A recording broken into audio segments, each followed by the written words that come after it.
This represents a seismic shift in military affairs, sending tremors through defense ministries from Washington to Brussels and from Berlin to Beijing. Strategists are being compelled to fundamentally re-evaluate the conduct of modern warfare following a watershed moment. An UGV single-handedly engaged and neutralized a Russian armored vehicle on the front lines. For seasoned observers, this narrative transcends mere technological novelty.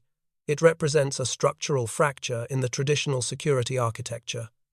If these ground robots can achieve tactical dominance in Ukraine today, how drastically will the human-machine balance shift on tomorrow's battlefields, and which nations will bear the cost of this accelerating arms race? Since the onset of hostilities, Kyiv has demonstrated that unmanned systems are not merely auxiliary assets, but the fulcrum of its asymmetric strategy against Moscow. Ukraine has already secured air dominance in the low-altitude domain via UAVs and disrupted maritime hegemony with naval drones. Now, it is quietly fielding a generation of terrestrial robots. Initially conceived as logistical mules ferrying ammunition, resupplying forward positions, and evacuating casualties from the kill zone, these machines have crossed a critical threshold. A definitive turning point has occurred. A UGV has transitioned from a combat support role to a kinetic strike role, executing the world's first confirmed frontline kill by a ground robot against an armored platform. According to a Defense Express analysis dated December 10, Ukrainian forces executed a landmark special operation. In this engagement, a remote-controlled ground combat platform was deployed to directly intercept a Russian armored vehicle supporting an infantry assault. The target was an MTLB, a Soviet-era multi-purpose armored tractor, while often dismissed as a military relic from the 1962. The MTLB remains a ubiquitous workhorse in the Russian arsenal. Army recognition notes that of the more than 80 variants developed, approximately 493 units remain active in Russian service today. Technically, the MTLB is designed to transport up to 11 infantrymen, featuring a fully welded steel hull for protection against small arms and shrapnel, and a turret-mounted machine gun for suppression. With a range of 500 kilometers and a top speed of 62 kilometers per hour, 5 miles per hour, it serves as a critical troop carrier. When an MTLB advances, defenders must react. In this instance, the soldiers of the 5th Separate Assault Brigade devised a response that shattered the conventional tactical mold, eschewing traditional counter-battery fire or suicide FPV drones. The brigade tested a new kinetic solution, further illustrating Ukraine's capacity to change the rules of the game in unmanned warfare. In a detailed telegram briefing, the 5th Brigade recounted the engagement, under the cover of night, as enemy forces prepared to storm their positions. Ukrainian operators deployed droid-like ground combat platforms, armed with heavy machine guns. Utilizing thermal imaging optics, an operator identified an MTLB laden with infantry entering the engagement envelope. Fire from the robot's 12.7 mm heavy machine gun pierced the vehicle's flank, striking the driver and the dismounted infantry. The entire sequence was documented to validate capabilities, proving this was not merely propaganda. Following the initial burst, the MTLB was raked by a barrage of heavy-caliber rounds, likely incapacitating the crew. The vehicle suffered a catastrophic loss of control, swaying violently before reversing erratically toward Russian lines, narrowly missing the robot itself. The Ukrainian UGV continued to suppress the retreating armor until it ground to a complete halt. Crucially, this MTLB was not operating in isolation. It was a component of a combined arms assault. This implies that the robot's operators successfully navigated the platform through an active kill zone to interdict the target. With the armored vehicle neutralized, the Russian assault formation collapsed. Ukraine achieved this tactical victory with zero risk to its own personnel, as operators conducted the engagement from a fortified standoff distance. The 5th Assault Brigade continues to integrate advanced technology and rewrite the rules of modern warfare. The unit declared, "This assessment is not hyperbole. They have proven the viability of a new class of unmanned asset capable of halting mechanized advances.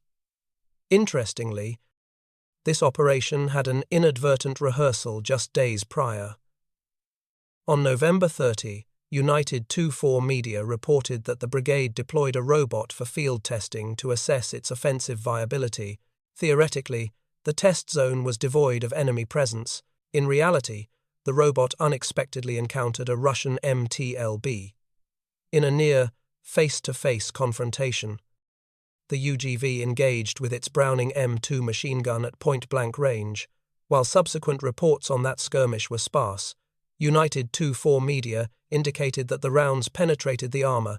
Although the Russian vehicle likely escaped, Ukraine secured its proof of concept. Less than a week later, they deployed a robot with the explicit intent of destroying an MTLB, and this time, they claimed the scalp they sought. Regarding the hardware, Defense Express identifies the manufacturer as DevDroid, a participant in Ukraine's Brave One cluster. Brave One is a government-sponsored defense tech accelerator launched in 2023, functioning as an innovation hub for unmanned systems. As described by United 24 media, the program provides a platform for developers to showcase prototypes and receive real-time feedback from frontline combatants. Participants receive grants ranging from $12,000 to $200, ling, joining an ecosystem dedicated to creating asymmetric solutions for the war effort. For Kyiv, Brave One acts as a high-velocity pipeline, moving technology from the lab to the trench. DevDroid's platform not only passed validation but established a new operational standard. The integration of a remote weapon station with a heavy Browning machine gun was the decisive factor. This configuration allows operators to independently manipulate the chassis and the turret, delivering precision fire while remaining unexposed. While Ukraine has fielded various logistical robots, the DevDroid platform represents a distinct evolution, a lethal, offensive asset that poses a tangible threat to mechanized units. Defense Express underscores the significance. This is the first verified instance of a Ukrainian ground robot destroying Russian armor in combat. While aerial drones are ubiquitous, the successful deployment of a combat-capable ground platform marks a new tier of battlefield adaptation. The subsequent question is, what does this frontline kill portend for the trajectory of the war? Caution is warranted. This was a singular success. DevDroid neutralized one vehicle, but Ukraine must replicate this at scale to prove that UGVs are viable offensive assets across the entire theater of operations. If scalability is achieved, platforms like DevDroid could become standard issue. Defense Express analyzes that the proliferation of attack robots would significantly enhance defensive resilience, offering commanders flexibility in repelling assaults. Rather than risking human infantry in counterattacks, Ukraine could deploy robotic interceptors to blunt enemy spearheads. As demonstrated, total destruction of the vehicle is not always necessary. Merely inflicting mission-kill damage is sufficient to degrade an entire offensive wave. From a military standpoint, this is the ultimate force multiplier, particularly in defensive operations. Most critically, it preserves manpower, similar to the revolution brought by aerial UAVs. This development brings Ukraine closer to the concept of a remote-controlled army, operated from kilometers behind the line of contact. For a nation facing an acute demographic crisis, this is not a luxury. It is an existential necessity. The severity of Ukraine's manpower shortage is well documented. Analysts warn that key sectors like Pokrovsk are teetering because defenders are outnumbered. 8-1. The Atlantic Council cautions that after 3.5 years of attrition, Ukraine may be reaching its breaking point, lacking the personnel to man the full length of the front line in Europe's largest land war since 1945. President Volodymyr Zelensky faces immense pressure to resolve this deficit. Measures such as lowering the conscription age from 25 to 18 remain politically radioactive, risking the alienation of a generation that constitutes the future electorate. Meanwhile, the easing of travel restrictions for men aged 18 to 22 has had adverse effects. The Daily Telegraph reports that nearly 100,000 eligible men exited the country within 2 months of the policy change, further depleting the mobilization pool. The Financial Times, in a November 11 dispatch, revealed a grim statistic. On average, only 4 to 7 Ukrainian soldiers hold each kilometer of the front. Desertion rates are climbing, with October 2025 seeing approximately 2,000 cases of unauthorized absence, a peak reflecting the cumulative psychological and physical toll of the conflict. Vitaly Klitschko, Kiev mayor and former heavyweight champion, candidly told the Axel Springer Global Reporters Network that Ukraine has a huge problem with human resources. He emphasized that while the will to fight remains, the sheer intensity of Russian bombardment and meat assaults creates insurmountable challenges for the infantry. In this context, the offensive debut of the Dev droid robot is timely. Since April, Forbes defense commentator David Hambling has tracked efforts to substitute soldiers with a robot army. This follows official announcements targeting the deployment of 15,000 ground robots in 2025. However, Hambling notes the chasm between manufacturing prototypes and field deployment. Katerina Bondar from the Center for Strategic and International Studies highlights the logistical hurdles. Deploying a 1,000 kilogram machine is a nightmare.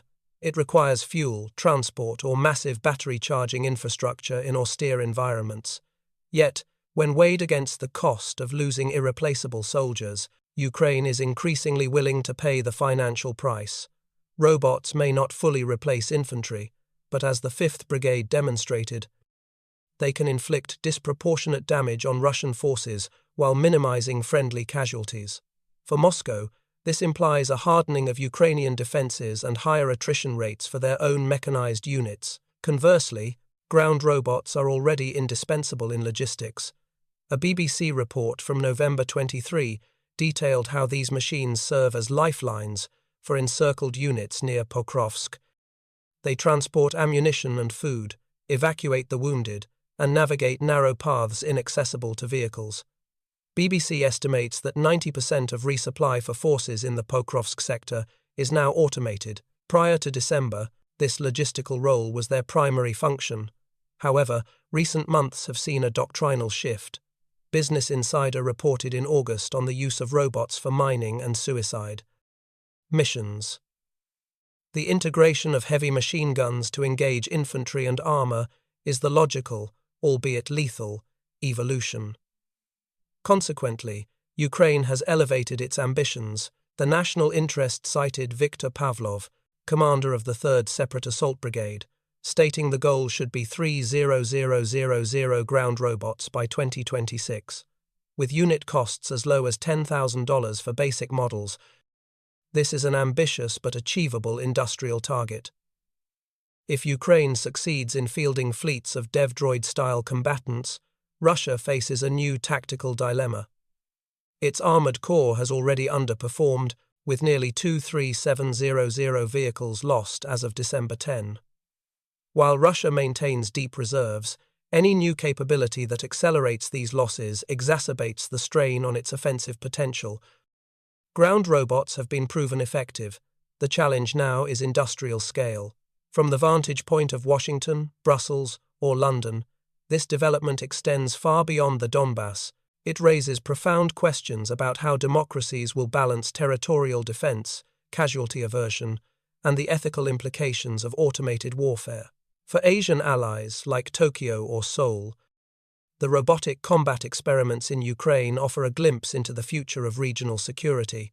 Will tomorrow's wars be fought by armies of silicon and steel, with humans removed from the kill chain? Ultimately, for citizens in the US, Europe, or Asia, the issue boils down to the cost of security and the tangible safety provided by decisions made in distant situation rooms. A robot army may reduce the number of flag-draped coffins returning home, but the financial burdens and risks of escalation remain. It is no coincidence that the destruction of a Soviet-era MTLB by a Ukrainian robot is being scrutinized globally. It is a pivotal piece in the puzzle of a shifting global military order. In a world where superpowers play a chess game with both human lives and autonomous machines, who is truly driving the new order and who will pay the ultimate price? What are your thoughts on Ukraine's leap toward robotic warfare?